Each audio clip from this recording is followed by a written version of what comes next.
Mes frères et sœurs, avez-vous déjà entendu parler de deux mystérieux témoins qui apparaîtront à la fin des temps?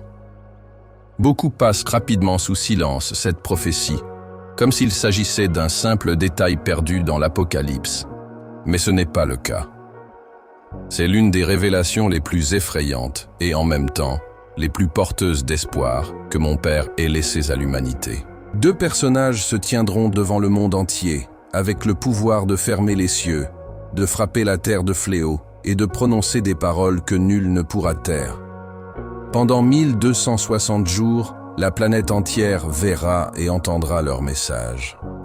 Et alors qu'ils croyaient que tout était terminé, quelque chose d'incroyable se produira. Mais avant que ce mystère ne s'accomplisse, vous devez comprendre d'où il vient. Car l'histoire de ces témoins ne commence pas dans l'Apocalypse. Elle commence des siècles plus tôt, lorsque mon Père donna des visions à un prophète nommé Zacharie. Un message caché, tel un code, attendant le moment opportun pour être révélé. C'est dans cette vision que deux symboles apparurent à ses yeux. Des oliviers versant continuellement de l'huile, sans intervention humaine, sans effort, uniquement par l'Esprit. Un secret qui a traversé les siècles et qui vous invite aujourd'hui à regarder plus profondément. Mes frères, tout cela n'est pas de l'histoire ancienne. C'est un avertissement. Ce qui va arriver va ébranler le monde entier. Et je vous le dis, si vous restez vigilants, si vos lampes sont remplies de l'huile de l'Esprit, vous comprendrez que mon Père n'a jamais cessé de parler et que les témoins qu'il suscitera sont le reflet de ce qu'il attend de chacun de vous. Fidélité, courage et une voix dans les ténèbres. Mes frères, regardez Jérusalem après sa chute. Pierres brûlées, portes arrachées, sol couvert de cendres, et des pas silencieux là où résonnaient autrefois les louanges.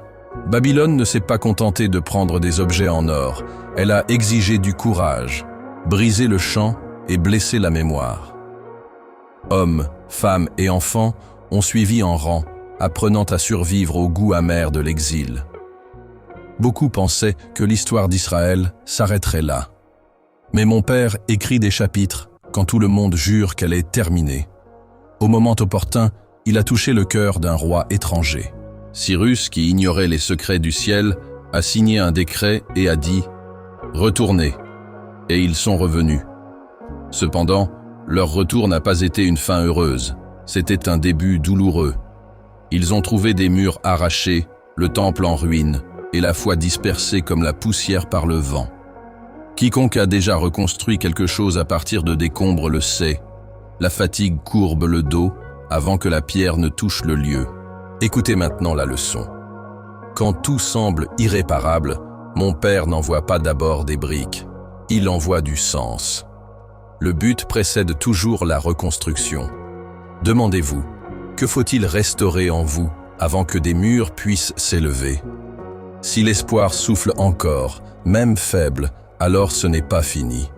Le décret de Cyrus prouve que mon Père peut utiliser des mains improbables pour accomplir des promesses éternelles. Soyez prudents. Quand l'espoir revient, l'épreuve revient aussi. Et c'est dans ce choc entre promesses et ruines que le mystère de cette histoire commence à se révéler. Au début, la poussière de notre retour brillait comme de l'or. Nous avons construit des maisons, ravivé l'autel et célébré comme ceux qui trouvent de l'eau dans le désert. Mais bientôt, le poids des jours ordinaires a anéanti notre enthousiasme. Les ennemis se sont moqués, nos forces ont décliné, et beaucoup ont commencé à mesurer la présence de mon Père à la rapidité du travail.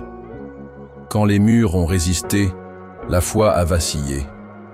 Certains ont dit « Peut-être nous a-t-il ramenés pour nous couvrir de honte ». D'autres se sont cachés dans de petites tâches, fuyant la vocation plus grande. C'est ainsi que fonctionne la désillusion. Elle fatigue d'abord les mains, puis ternit les yeux. C'est alors que mon Père a ressuscité Zacharie. Il ne lui a pas donné d'outils, mais des visions. Il ne lui a pas donné de pierres, mais des paroles. Car avant de reconstruire l'extérieur, il fallait réorganiser l'intérieur. Écoutez, Les ruines ne sont pas la preuve de l'absence de mon Père. Elles sont le lieu où sa voix se fait entendre pour ceux qui choisissent de l'écouter. Vous êtes-vous déjà demandé pourquoi la restauration traîne des pieds? Parce que mon Père préfère former les gens avant de mener à bien les projets. La leçon est la suivante. Là où la hâte cherche des raccourcis, l'esprit sème des racines. Si votre cœur mesure la fidélité du ciel à la cadence de vos œuvres, vous vous fatiguerez vite. S'il la mesure à la voix qui vous appelle depuis la poussière, vous continuerez. Le secret n'est pas de courir plus vite, mais de mieux écouter. Dans la vision, Zacharie vit un chandelier d'or avec 7 lampes allumées. La clarté ne venait pas de mains humaines. Aucun prêtre ne remplissait l'huile, aucune hâte, aucun calcul. À côté, 2 oliviers verdoyants déversèrent de l'huile par des tuyaux d'or, un flux continu, silencieux, inépuisable. C'était comme si le ciel murmurait « La lumière que j'allume, je la maintiens ». Puis vint la phrase qui traverse les siècles comme un tonnerre calme. « Ni par la puissance, ni par la force, mais par mon esprit, dit le Seigneur ». Cette parole n'était pas une théorie, c'était une directive. Zorobabel aurait besoin de déplacer des pierres, certes, mais il apprendrait à déplacer des montagnes avec assurance. Josué porterait des vêtements propres, mais il saurait que la sainteté ne se coupe pas, elle se reçoit. Appliquez ceci à votre cœur. Si votre huile s'épuise, c'est parce que vous avez essayé de fabriquer ce qui ne peut être que reçu. Le candélabre évoque un but, les oliviers, une source. Ceux qui ont un but sans source deviennent des activistes épuisés. Ceux qui ont une source sans but deviennent des mystiques stériles. Mon Père unit les deux en ceux qui le cherchent. Demandez-vous, qu'est-ce qui consume votre huile aujourd'hui et ne vous éclaire pas? L'esprit ne soutient pas les vanités, il soutient les témoins. Si la flamme que le monde voit ne naît pas dans le lieu secret, elle s'éteindra au premier souffle. Mais cette vision était plus qu'une consolation en ces temps difficiles. C'était un code prophétique annonçant un jour où le symbole prendrait chair, la métaphore prendrait un nom, et l'huile invisible enflammerait les voies devant les nations. Les 2 oliviers n'étaient pas des ornements. C'étaient des proclamations. Des siècles plus tard, sur l'île de Patmos, Jean verrait le mystère se lever sous forme d'homme. 2 témoins, vêtus de sacs, parlant pendant 1260 jours, avec une autorité qui ferme le ciel, blesse la terre, expose les mensonges et confronte les empires. Le monde appellera cela du fanatisme, le ciel appellera cela de la fidélité. Et lorsque l'arrogance croira avoir gagné, l'histoire fera ce qui effraie le plus les orgueilleux. Elle respirera à nouveau. Écoutez la leçon avant qu'elle ne se dévoile. Mon Père garde toujours un reste qui apporte la lumière dans les moments d'obscurité. Ce n'est pas la popularité, c'est l'obéissance. Ce n'est pas un effet de scène, c'est un effet de séduction. Ceux qui tentent de taire la vérité découvriront que la vérité ressuscite. Demandez-vous, voulez-vous la sécurité ou le témoignage? Car le témoignage a un prix, mais il ouvre le ciel. Suivez-moi dans ce voyage. Ce qui a été murmuré à Zacharie sera proclamé au monde. Et quand vous verrez, vous comprendrez que l'esprit qui alimente les lampes est le même qui élève les voix que personne ne peut faire taire. Mes frères, les siècles passèrent. Les empires s'élevèrent et s'effondrèrent comme du sable emporté par le vent. Les rois défilèrent avec des couronnes qui ne sont plus aujourd'hui que poussière. Mais la vision de Zacharie demeura telle une braise enfouie sous les cendres de l'histoire. Jusqu'à ce que, sur une île oubliée de la mer Égée, un vieil homme solitaire lève les yeux vers le ciel. Jean, le dernier des apôtres, exilé à Patmos. Aux yeux du monde, il était inutile. Mais aux yeux du ciel, il fut élu. Et là, au milieu des rochers et de la solitude, les cieux s'ouvrirent. La foudre fendit la nuit, le tonnerre secoua la terre, les trompettes annoncèrent le jugement. Et au milieu du chaos de la vision, 2 silhouettes se dressèrent. non plus comme des symboles, non plus comme des oliviers près d'un candélabre, mais comme des hommes vivants, appelés, mis à part, enflammés par l'onction de mon Père. Ils avaient une mission précise et un temps déterminé, 1260 jours. On ne se souviendrait pas d'eux pour leur titre ou leur richesse, mais pour leur audace à dire ce que personne ne voulait entendre. Vêtus de sacs, portant non pas le luxe mais la tristesse, ils apparaîtraient comme un signe que mon Père ne négocie pas la vérité. Leur rôle n'était pas de plaire, mais de confronter. Ce n'était pas de divertir, mais d'éveiller. Voyez-vous, même leurs vêtements étaient un message. Tandis que le monde recherchait la splendeur et les couronnes, eux portèrent la cendre et la douleur. Car ceux qui sont ressuscités par l'Esprit ne dépendent pas des apparences. Ils dépendent de l'autorité du ciel. Chacune de leurs paroles transperçait comme une épée, chacun de leurs gestes démasquait les mensonges. Et chacun saurait. Ce n'était ni une émotion humaine, ni un charisme, mais une voix venant du trône. Mes frères, imaginez l'impact. Ils parlèrent, et le ciel obéit. Ils commandèrent, et les nuages se couvrirent. Ils prièrent, et la pluie cessa. Ils prononcèrent le jugement, et la terre s'inclina. C'était la même puissance qui avait agi par Moïse en Égypte et Élie au Carmel. Mais maintenant, concentrés en 2 témoins, devant le monde entier, quiconque osait les toucher tombait mort. Ce n'était pas une défense d'honneur personnelle, mais un rappel. Toucher loin de mon Père, c'est déclarer la guerre au ciel lui-même. Ils ne cherchaient pas les tribunes, ils ne recherchaient pas les applaudissements, ils ne cherchaient pas à obtenir des likes. Leur mission était non négociable. Tels des torches humaines, ils brûlaient d'une autorité que la génération actuelle a oubliée.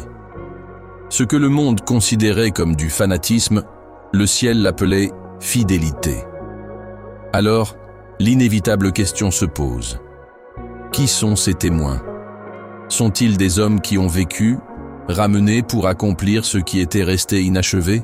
Sont-ils de nouvelles voix, choisies seulement pour la dernière heure? Ou sont-ils les symboles vivants d'un appel que le monde a méprisé? Ce doute traverse les siècles et perdure encore aujourd'hui. Théologiens, rabbins, mystiques et érudits se sont penchés sur cette énigme. Certains disent Moïse et Élie, d'autres Enoch et Élie. D'autres encore, 2 prophètes ordinaires, encore inconnus, mais séparés par l'Esprit. Et c'est là que réside le mystère.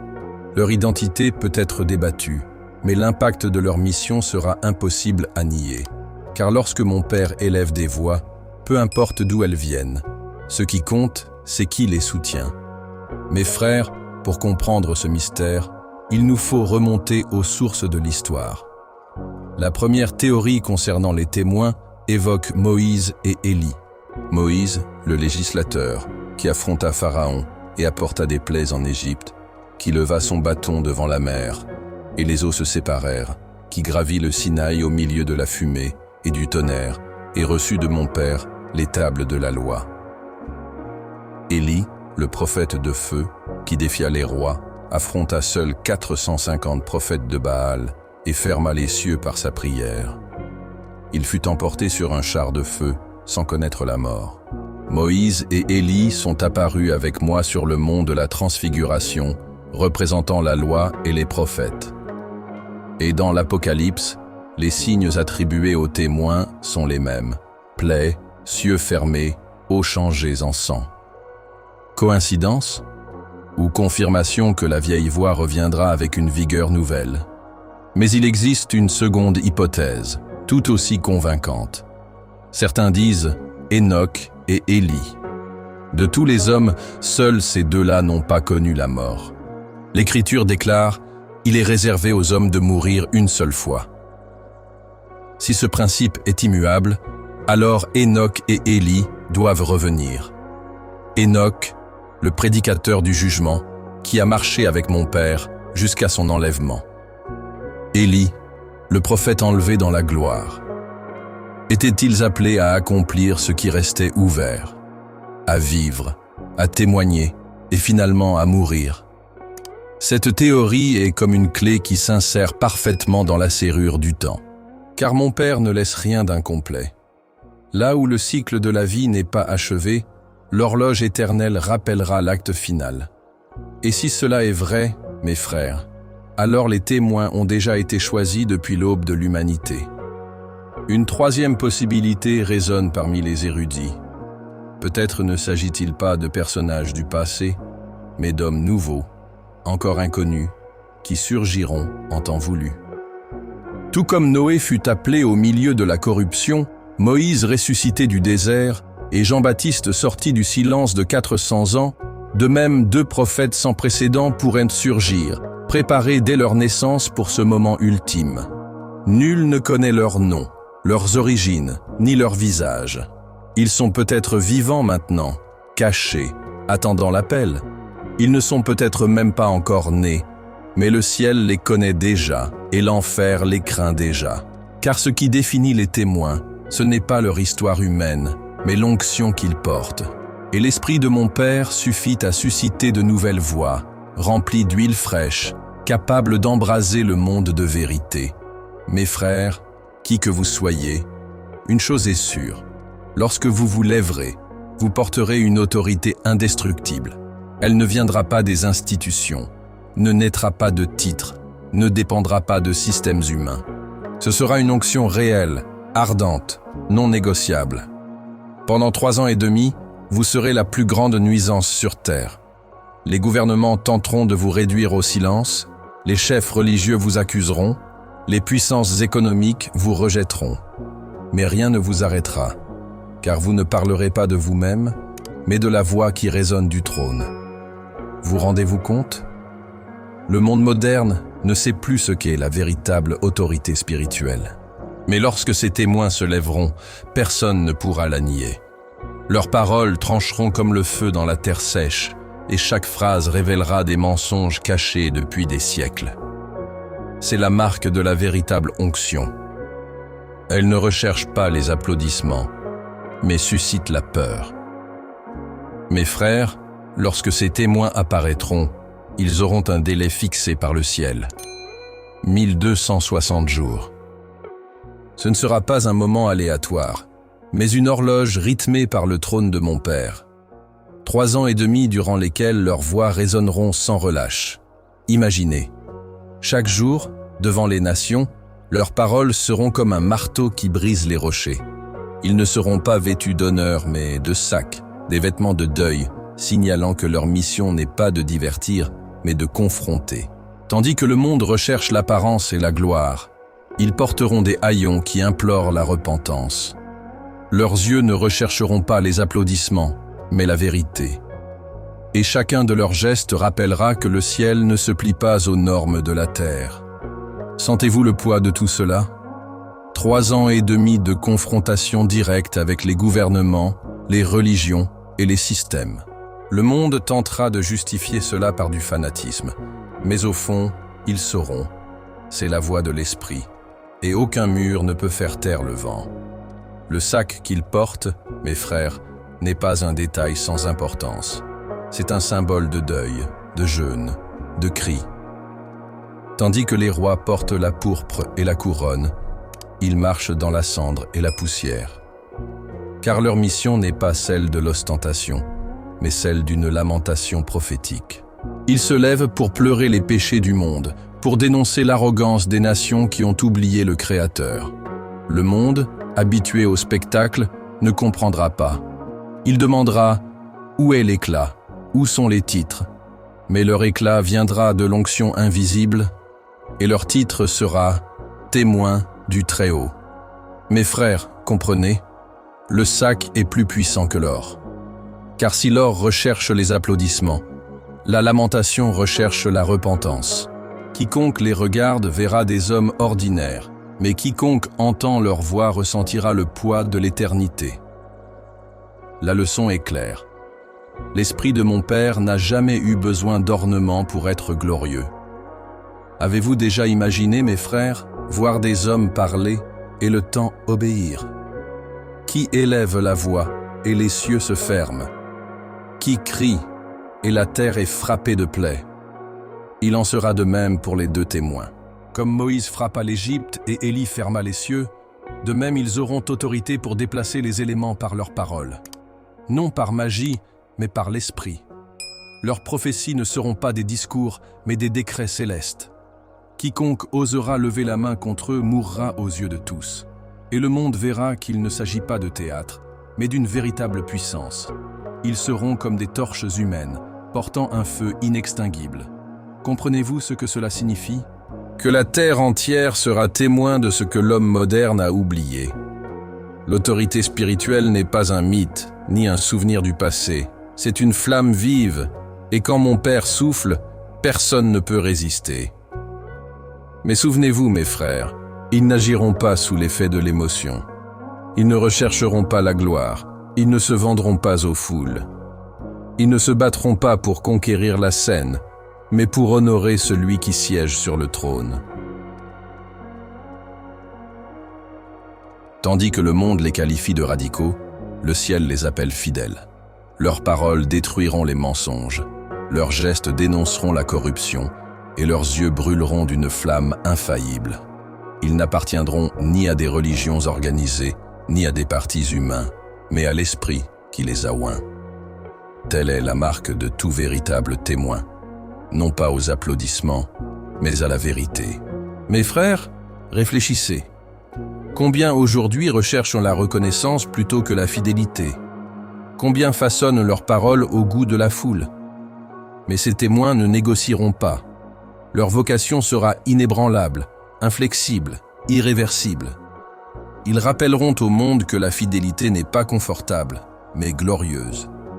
Et vous, serez-vous prêts à tenir bon lorsque la vérité aura un prix élevé? Ainsi, mes frères, la question qui résonne à travers les siècles se pose. Qui sont ces deux témoins? Nombreux sont ceux qui ont tenté de les déchiffrer, mais le mystère demeure. Certains disent qu'il s'agit de personnages anciens, revenus sur la scène pour accomplir ce qui était resté inachevé. D'autres croient qu'il s'agit de prophètes encore cachés, séparés par l'esprit seulement pour la dernière heure. Ce qui compte, c'est que leur identité pèse moins que leur mission.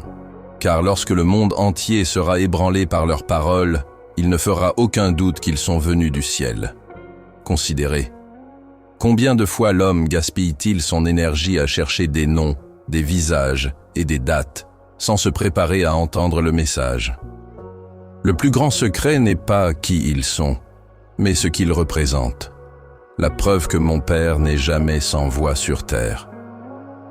Parmi les théories les plus solides, celle selon laquelle il s'agirait de Moïse et d'Élie. Moïse, l'homme du Sinaï qui affronta Pharaon, ouvrit la mer, frappa l'Égypte de plaies et mena un peuple esclave à la liberté.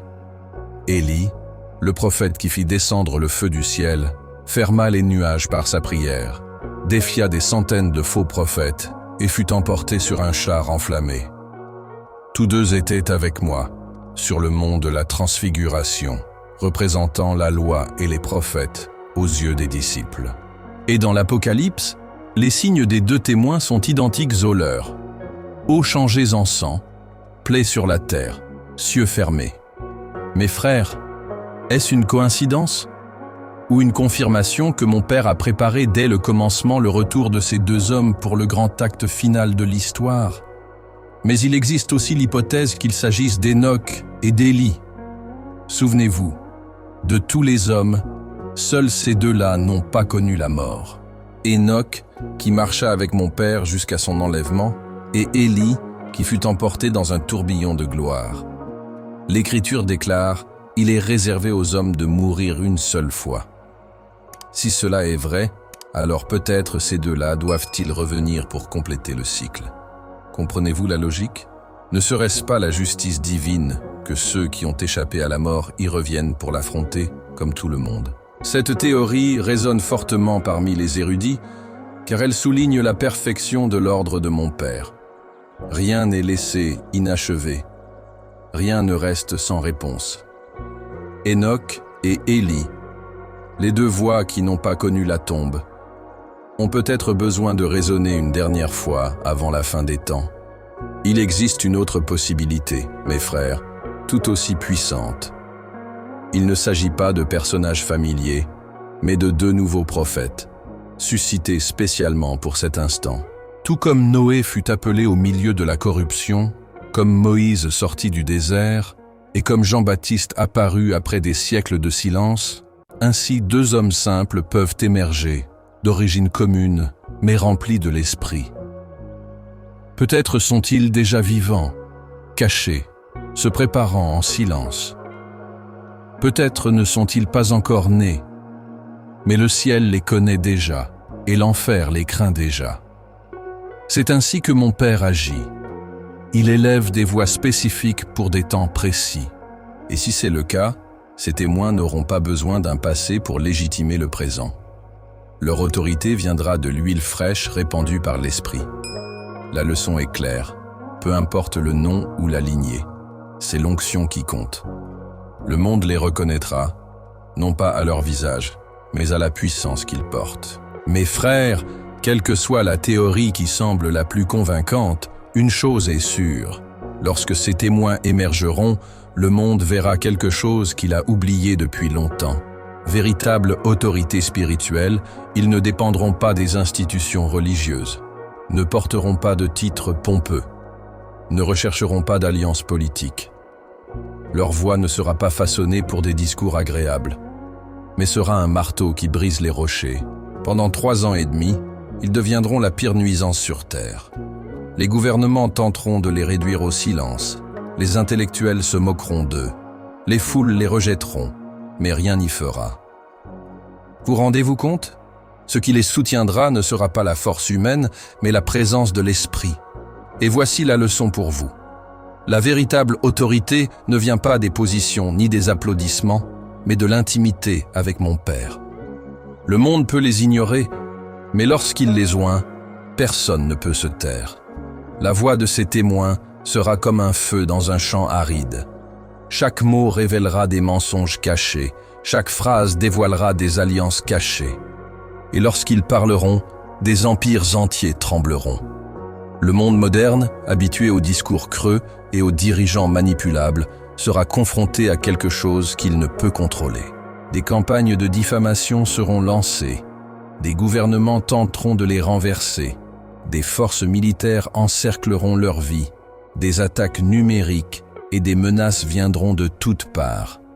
Mais rien n'y fera. Comprenez-vous pourquoi ? Parce que le bouclier qui les protège n'est pas humain.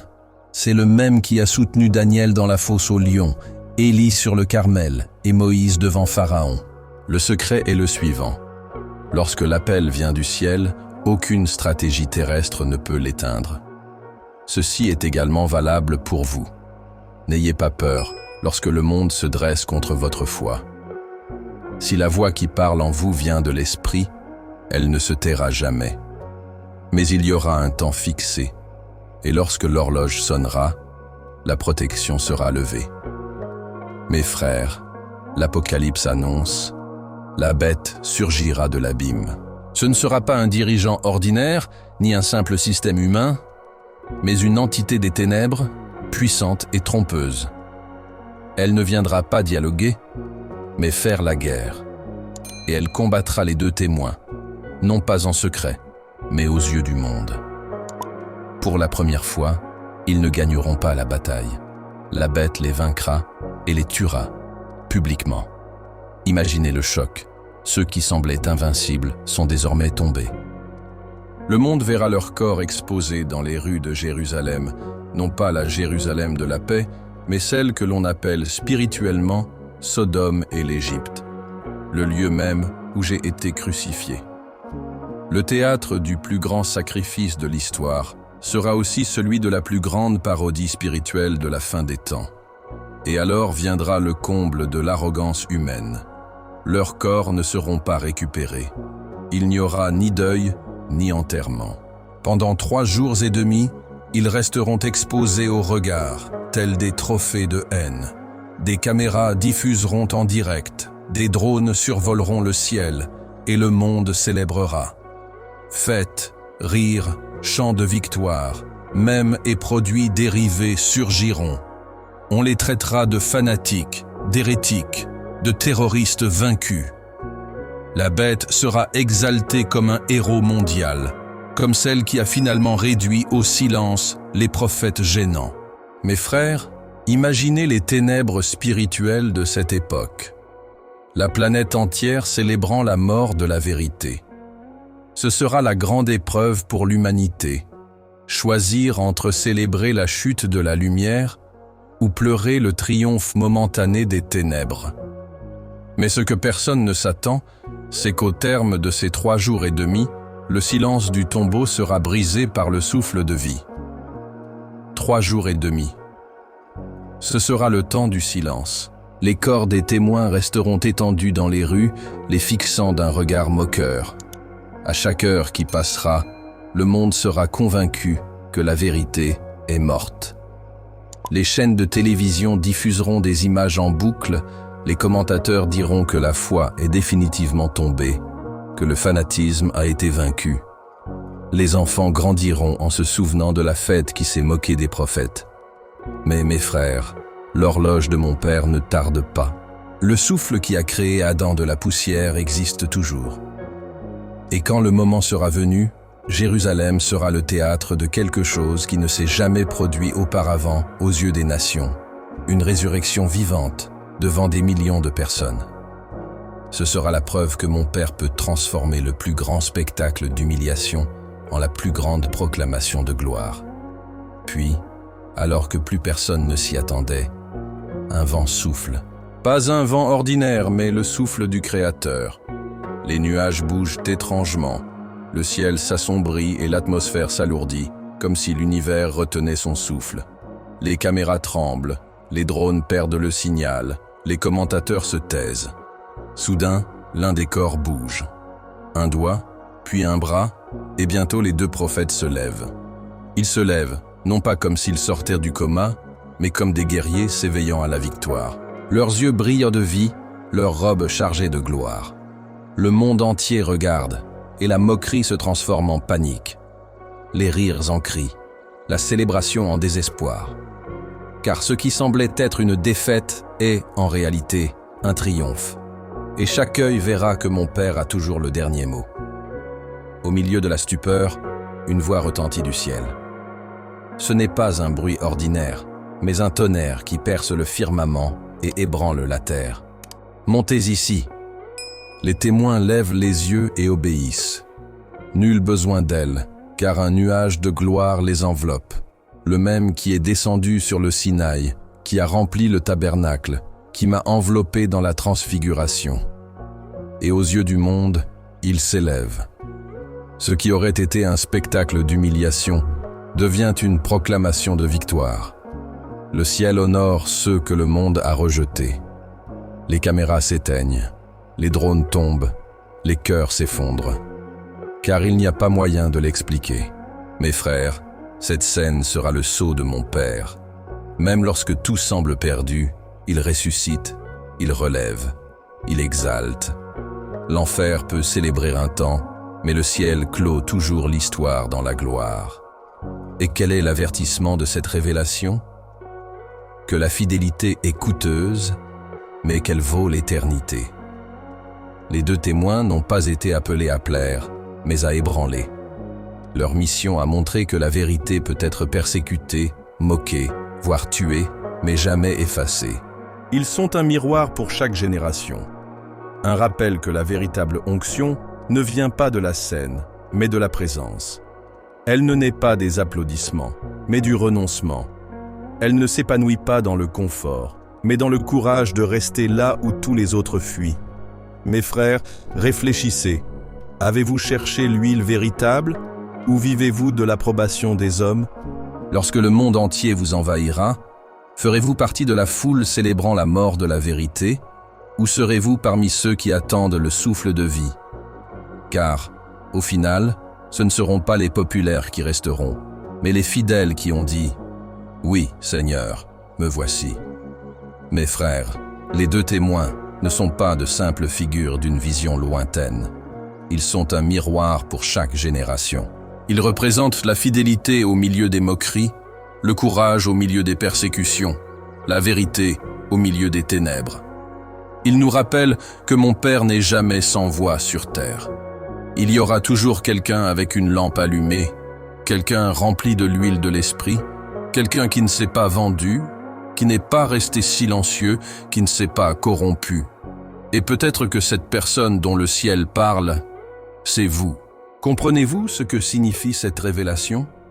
L'histoire des deux témoins ne concerne pas seulement la fin des temps, mais aussi le présent. Car l'Esprit recherche toujours des hommes et des femmes prêts à revêtir le sac, non pas de tissu, mais de cœur brisé. Qui sont prêts à renoncer aux applaudissements pour embrasser la vérité? Qui sont prêts à être méprisés par les hommes pour être honorés par le ciel? La question n'est pas « qui seront-ils » ? La question est « qui serons-nous » ? Regardez autour de vous. Ce monde célèbre toujours les mêmes choses dont il se moquait à Jérusalem. L'arrogance continue de se moquer de la sainteté. L'orgueil continue de célébrer la chute de la vérité. Mais mon Père continue de donner la vie. Il continue de ressusciter ceux qui sont tombés, de relever ceux qui ont été oubliés, de remplir d'huile ceux qui disent encore « Me voici ». Mes frères, que choisirez-vous? Vivre pour l'approbation des hommes ou rester ferme devant le trône? Garder le silence qui plaît au monde ou élever la voix qui trouble les ténèbres? Les deux témoins vous crient que la fidélité a un prix, mais aussi une source de gloire. Ce renoncement blesse, mais ouvre des portes éternelles. Cette moquerie blesse, mais ne définit pas la fin de l'histoire. Car le dernier mot n'a jamais appartenu à l'enfer, ni aux foules, ni aux dirigeants. Il appartient à mon Père. Et si vous choisissez d'être fidèle aujourd'hui, même lorsque tout vous pousse à abandonner, vous découvrirez que le même nuage qui vous a porté devant les nations vous soutiendra aussi au jour de gloire. Alors je vous le demande, garderez-vous vos lampes allumées?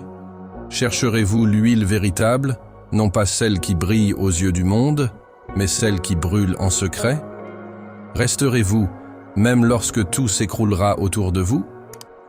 L'heure est venue de prendre une décision, car peut-être, mes frères, êtes-vous nés pour ce temps.